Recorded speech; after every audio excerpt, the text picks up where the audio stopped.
Al-Quran Qadim, kita buta kepada Arsyil Azim, kita buta kepada Lauh Mahfud, yang mana itu semua hanyalah uripe Allah Dewi.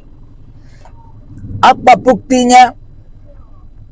Mari kita kunjungi dengan sebenar-benarnya mengunjungi zaman azali dan Lauh Mahfud serta Arsyil Azim.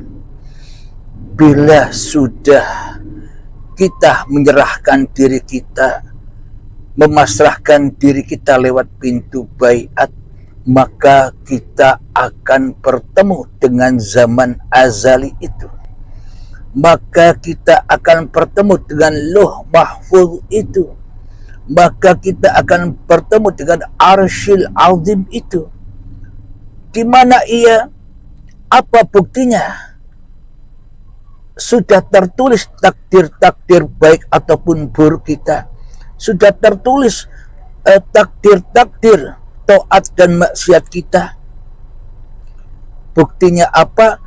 Bila hidup ini adalah hanya Allah, uripe Allah, Tuhan semesta alam, Tuhan seluruh manusia, maka bila kita sudah menyadari itu lewat pintu baiat, lewat pintu kematian, maka nyata dan terang benderanglah zaman azali itu, maka akan terang benderanglah Lauh Mahfuz itu, maka akan terang benderanglah Arsyil Azim itu. Bila kita sudah menyadari itu, berarti laku-laku aktivitas kita dulu ketika saat dari tanah sampai menjadi bayi sudah ditulisnya. Meskipun kita tidak tahu, tapi sudah ditakdirkannya, diperjalankannya, dipelihara, dicukupi, kita selalu didampingi oleh uripe Allah sampai menjadi janin. Ketika zaman azali manusianya gelap gulita. Jadi di dalam Al-Isra ayat pertama, Subhanalladzi asra bi 'abdihi lailan. Maha suci Allah yang memperjalankan hambanya, bukan Nabi Muhammad saja, seluruh manusia itu diperjalankan di suatu malam. Bila ayat ini hanya untuk Nabi Muhammad saja, bukan untuk seluruh manusia, maka ayatnya tak akan berbunyi demikian.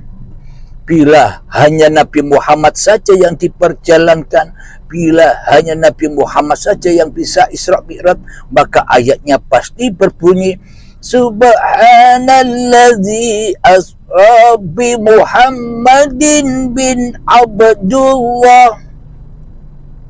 Bila memang Isra Mi'raj, bila memang yang diperjalankan Allah hanya Nabi Muhammad saja. Jadi ayatnya sudah jelas, Subhanalladzi asra bi 'abdihi lailan minal masjidil harami ilal masjidil aqsa alladzi barakna. Bila dimaknai secara dohir syariat kemanusiaan, maka maknanya Masjidil Haram yang di Mekah sana, Masjidil Aqsa yang di Palestina sana. Tapi ini maknanya makna yang batin. Perjalanan manusia dari Masjidil Haram itu apa?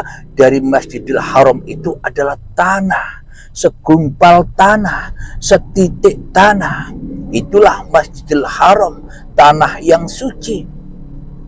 Diperangkatkan, dihidupi, dicukupi, dimakani, diminumi, hingga diproses sampai menjadi Aqsalladzi barakna, hingga sampai menjadi bayi yang diberkahi, bayi yang sudah lama ditunggu-tunggu oleh kedua orang tuanya dan telah lama ditunggu-tunggu oleh sanak saudaranya.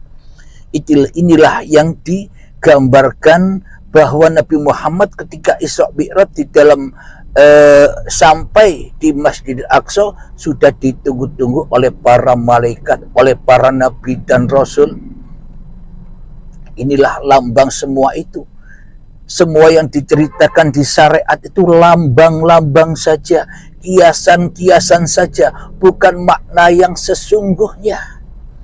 Jadi makna yang sesungguhnya inilah yang ada di paparan uripe Allah, inilah yang sesungguhnya hak dari Allah, dari uripe Allah, agar kita semua bisa memahami dengan jelas dan nyata apa itu yang dimaknai bertuhan dan beragama, supaya umat manusia masuk kembali kepada agama yang rahmatan lil alamin, agama di mana seluruh manusia bermula, agama di mana seluruh manusia berasal, agama di mana manusia mulai diwujudkan dan dicipta dari Allah kembali kepada Allah. Inilah agama yang rahmatan lil alamin itu, agama yang paling benar di sisi Allah. Inna dina indallahil Islam. Selamatkan hatimu dari dirimu, di hatimu itulah agama itu. Agama apapun Anda, nama-nama agama apapun Anda, bila masih ada dirimu di hatimu, Anda belum masuk agama Tuhan yang menciptakan Anda. Anda masih tersesat dengan wadah-wadah agama yang menambah Anda, yang menambah kita tambah lebih jauh dan lebih jauh lagi dari Tuhan yang telah menciptakan kita. Jadi meskipun agama-agama kita berbeda-beda nama agamanya, ada Islam, Nasrani, Yahudi, Majusi, Buddha, Hindu, dan sebagainya, akan tetapi jiwa kita harus beragama-agama yang rahmatan lil alamin, agar kita tidak saling mengejek, agar kita tidak saling menggunjing, agar kita tidak saling bermusuhan dengan agama-agama wadah-wadah yang sudah diwadah-wadahi oleh iblis dan setan. Kenapa agama wadah-wadah itu dihuni oleh iblis dan setan? Supaya memudahkan iblis dan setan mengadu domba antar manusia, mengadu domba manusia antar negara, mengadu domba manusia antar agama, mengadu domba manusia antar golongan, mengadu domba manusia antar aliran-aliran, supaya kita tetap jadi miliknya, agar kita menjadi budak-budaknya setan yang mudah dipermainkan, yang mudah diadu domba. Alhamdulillahirabbil alamin. Untuk apa kita diciptakan? Untuk apa bayi ini diciptakan? Haulahu linuriyahu min ayatina, supaya bisa menyaksikan ayat-ayatku, maknanya supaya bisa bertemu aku, supaya manusia bertemu Tuhannya. Tujuan manusia diciptakan tak lain dan tak bukan supaya manusia bisa bertemu dan menyaksikan Tuhannya.